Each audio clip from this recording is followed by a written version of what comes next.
Dans le chapitre sur la Méditerranée antique, nous allons aborder deux mondes qui s'enchaînent dans l'histoire, mais qui se placent autour d'un lieu, d'un espace géographique très important qui est la Méditerranée.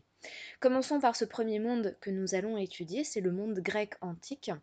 Ce monde grec antique qui est tout d'abord un monde constitué de cités grecques. Beaucoup de cités grecques, il faut compter qu'au 5e siècle avant Jésus-Christ, on compte 750 cités à peu près grecques autour de la Méditerranée. Alors une cité grecque, c'est quoi? Une cité grecque, c'est une ville, un espace qui se compose effectivement d'une ville au centre, de toute la campagne qui environne cette ville, et d'un port. Et souvent dans notre ville, nous avons une acropole, une agora, donc acropole, un lieu avec des temples, une agora, une place publique. Voilà, donc on a vraiment dans ces cités, toutes les cités sont composées de la même manière, c'est-à-dire que nous avons une ville, une campagne et un port à côté, puisque les Grecs, évidemment, commercent beaucoup par la mer, donc ils ont besoin d'un port à côté de leur ville, de leur cité pour pouvoir commercer, échanger, etc. Bon alors, toutes ces cités, elles ont pour autant chacune un régime politique différent. Certaines connaissent une tyrannie, donc avec un tyran, un seul chef. Certaines connaissent la démocratie. Certaines connaissent des royautés, des royaumes, des rois. D'accord? Donc chaque cité, pour autant, sont constituées de la même manière, à peu près, mais elles ont toutes un régime politique différent. Ce qui n'empêche que ces cités, elles sont quand même unies.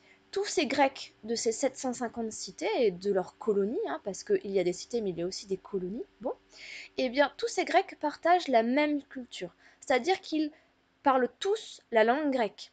Ils écrivent tous avec l'alphabet grec. Ils connaissent tous le théâtre et aiment tous le théâtre grec. Ils ont les mêmes temples, des panthéons, des temples avec les mêmes dieux qui sont célébrés, sauf que chaque cité a son dieu préféré, on va dire. Athènes, bien sûr, c'est Athéna. Voilà. Alors, tous ces Grecs, il faut dire qu'ils voyagent et parfois ils se rencontrent, ils vont dans des sanctuaires d'autres cités, ce qu'on appelle des sanctuaires panhelléniques, qui sont ouverts à tous les Grecs de toutes les cités.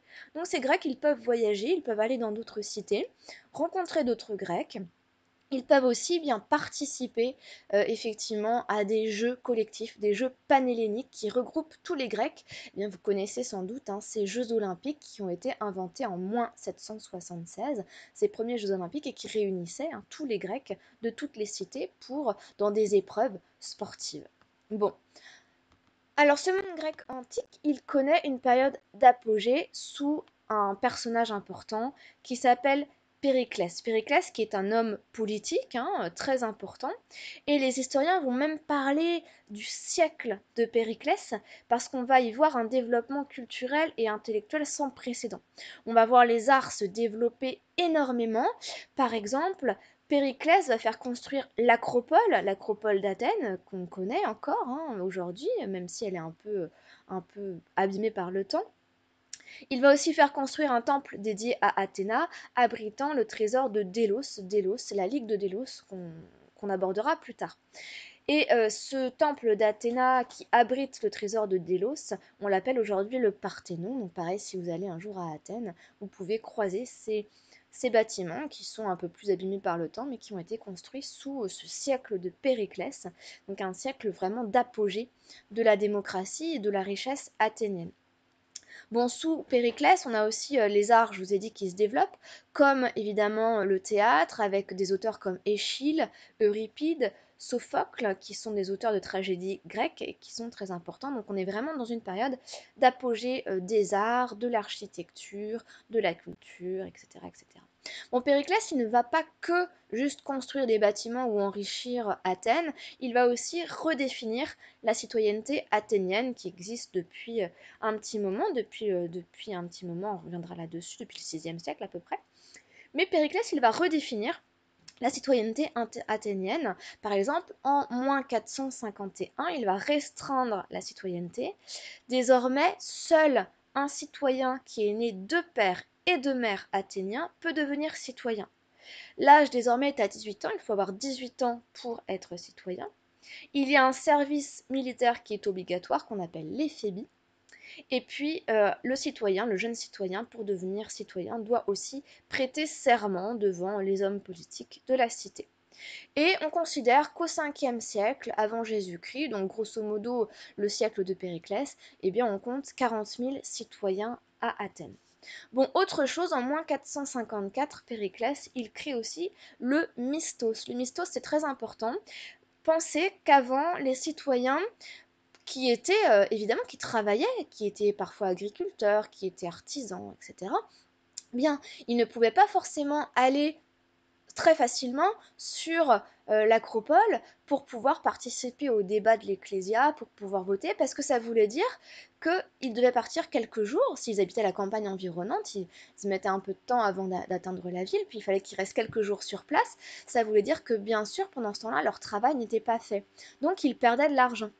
Certains citoyens ne se déplaçaient même plus parce qu'ils ne pouvaient pas allier leurs travaux, leur travail, avec le rôle de citoyen. Et donc, pour pallier à ça, Périclès va créer le mistos. Le mistos, c'est un salaire que l'État va verser aux citoyens.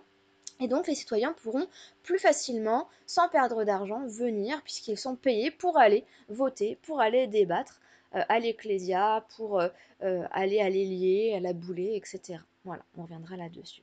Bon, alors Périclès, on va l'étudier dans le cours, et on va bien voir que c'est un personnage qui est quand même très ambigu, parce que bien sûr qu'il redéfinit la démocratie athénienne, bien sûr qu'il participe à cette démocratie athénienne, mais il illustre bien cette ambiguïté de la démocratie athénienne, parce que c'est un personnage qui va avoir des actions, qui va avoir de la richesse, qui va concentrer de la richesse, et par son pouvoir, il va influencer des personnes.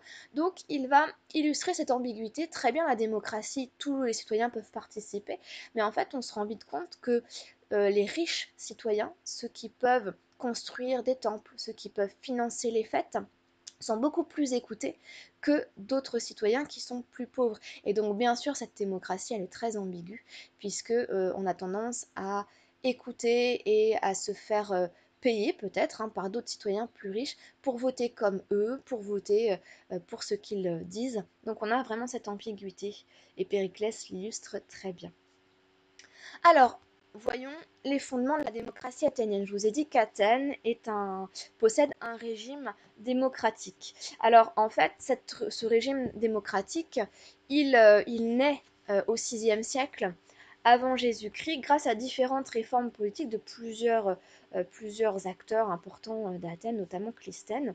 Et c'est ça ces réformes politiques, au fur et à mesure, vont mettre en place cette fameuse démocratie. Et donc, par exemple, Clisthène, en moins 508, eh bien, il va faire des réformes qui vont instaurer les institutions démocratiques à Athènes et donc ce début de démocratie. Donc, bien sûr, cette démocratie, elle naît bien avant ce siècle de Périclès, elle naît au 6e siècle avant Jésus-Christ. Alors cette démocratie, voyons voir, elle repose bien sûr sur des institutions. Par exemple, elle repose sur l'Ecclésia, l'Assemblée de citoyens. Alors l'Ecclésia qui se réunit sur la colline de la Pnyx, colline la Pnyx qui est à Athènes. Les citoyens, qu'est-ce qu'ils y font à l'Ecclésia? Ils y débattent, ils votent des lois ou ils votent l'ostracisme, c'est-à-dire l'exclusion de citoyens qui sont dangereux pour la cité. Ils élisent les magistrats où ils décident de la guerre et de la paix. Donc c'est vraiment un lieu très important, cette ecclésia qui réunit évidemment tous ces citoyens qui parlent, qui débattent entre eux. Et vous savez, je pense que chaque citoyen a le même temps de parole, ce qui fait que aussi cette démocratie est égalitaire, en tout cas en termes de temps de parole. Bon, alors, des institutions variées, on a aussi la Boulée qui examine les projets de loi avant le vote ensuite à l'Ecclésia. Et puis les membres de la Boulée, ils sont tirés au sort. Et donc régulièrement, ces membres changent et ce sont des citoyens tirés au sort qui encadrent, qui sont dans la Boulée. Bon, on a aussi les le tribunal qui rend la justice au nom de la cité. Donc on a comme ça ces institutions démocratiques qui se mettent en place à partir du VIe siècle. Alors, évidemment, les citoyens peuvent aussi être magistrats. Les magistrats, ils exercent leurs fonctions environ pendant un an. Ce qui fait qu'on a aussi une démocratie qui bouge, puisqu'en fait les citoyens sont magistrats pendant un an et ensuite d'autres citoyens sont élus. Et dans les magistrats, on a des citoyens qui sont beaucoup plus importants, comme les stratèges, et ces stratèges, eux aussi, sont élus parmi les magistrats. Alors, évidemment, les citoyens, être citoyen, ça donne des droits, mais aussi des obligations. Déjà, évidemment, être citoyen, ça confère des droits politiques. On peut être juge à l'ailier, on peut être magistrat, on peut siéger à l'ecclésia. On a aussi des droits civils, on peut épouser une fille de citoyen, on peut posséder des biens. Nous avons aussi des droits juridiques, on a le droit à un procès équitable. Mais évidemment, la citoyenneté implique aussi des obligations, notamment dans le domaine militaire ou civique. Par exemple, les citoyens peuvent participer aux fêtes religieuses de la cité, par exemple ces fêtes religieuses qui durent sur plusieurs jours, les Panathénées, qui sont euh, pour Athènes, Panathénées, et qui réunissent les Grecs d'Athènes, pour Athéna. Et ils contribuent aussi à ces dépenses, c'est-à-dire que les citoyens, eh bien, ils peuvent financer des liturgies, ils peuvent financer des jeux, etc. Évidemment, ce sont bien sûr les citoyens les plus aisés qui financent ces grandes fêtes, et c'est aussi pour eux l'occasion de montrer leur supériorité et évidemment d'avoir cette espèce de clientélisme, d'avoir des citoyens autour d'eux qui votent comme eux, et d'avoir un certain pouvoir. Bon. Alors je vous ai dit, la démocratie, évidemment, même si elle a une structure très carrée, qu'elle est née au VIe siècle, qu'il y a des institutions, qu'il y a voilà, des droits et des devoirs, cette démocratie, elle va être en débat tout le temps. Évidemment, euh, évidemment, les citoyens sont les acteurs majeurs de la vie et de la défense de la cité. Mais il y a des exclus dans cette démocratie. Alors, même s'ils vivent à Athènes, les femmes, les jeunes enfants, les métèques, les étrangers, et les esclaves sont donc exclus de cette société. Par exemple, les métèques, qui sont des étrangers, mais qui vivent à Athènes, et qui peuvent parfois vivre pendant des années à Athènes, mais comme ils ne proviennent pas d'Athènes, ils n'ont pas le droit à cette citoyenneté, ils sont peut-être arrivés d'une autre cité, et même si ça fait 15 ans qu'ils sont à Athènes, ils sont toujours considérés comme métèques. Alors comme ils sont quand même habitants à Athènes et citoyens d'autres cités, bon, ils jouissent quand même de droits civiques. Par exemple, ils peuvent être représentés à l'ailier, ils ont droit à une justice équitable. Mais ils sont exclus quand même de la vie politique, ils n'ont pas le droit d'aller à l'ecclésia par exemple, et ils n'ont pas le droit de posséder des terres. Souvent, donc, ces métèques, on les voit vers des métiers de l'artisanat et du commerce parce qu'ils ne peuvent pas faire d'agriculture et parce qu'ils n'ont pas le droit d'avoir des terres. Alors les esclaves, ils sont exclus, pourtant ils participent aussi au fonctionnement de la démocratie. Ils travaillent dans les mines, par exemple les mines du Laurion, qui financent le mistos mis en place par Périclès, puisqu'en fait les esclaves travaillent pour l'État et pour des propriétaires citoyens. Donc quelque part, ils participent au fonctionnement de cette démocratie et d'Athènes. D'autres aussi servent comme archers pour encadrer les débats à l'Ecclésia, parce que je ne sais pas si vous avez déjà vu des images de l'Ecclésia, des reconstitutions en tout cas de l'Ecclésia, eh bien ces assemblées de citoyens peuvent parfois être houleuses, il peut y avoir des tensions.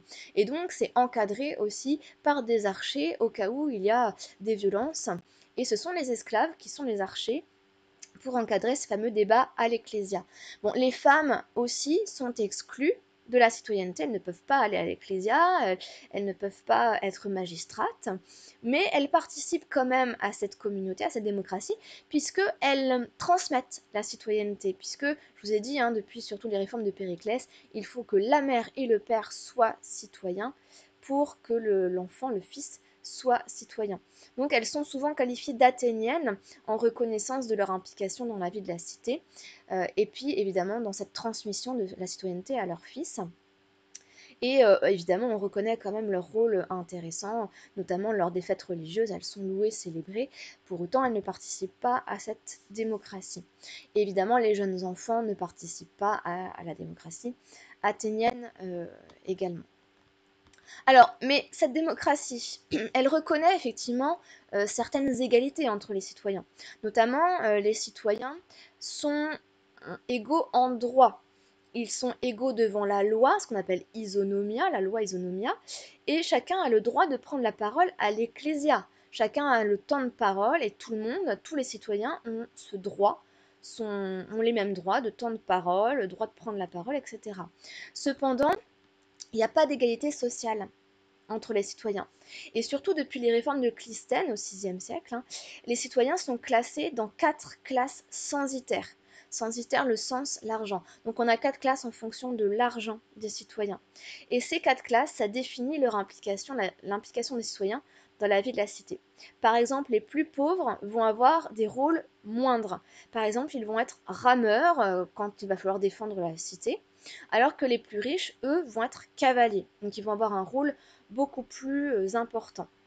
Et puis évidemment, on a ces liturgies qui permettent seulement aux plus riches de se distinguer dans la cité. Alors, si l'égalité politique est reconnue, on l'a vu, hein, dans la réalité, nombreux sont les citoyens à ne pas pouvoir participer à la démocratie.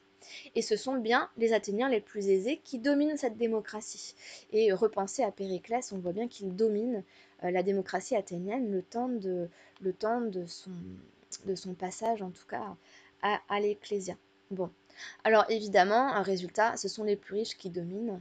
Et souvent, on voit aussi ces citoyens les plus aisés qui bloquent, qui s'opposent aux réformes, qui pourraient pourtant permettre aux citoyens les plus pauvres, et nombreux bien sûr, de participer à la vie politique. Mais évidemment, on a c'est ce blocage hein, qui peut se faire de la part des citoyens les plus aisés contre les citoyens les plus pauvres.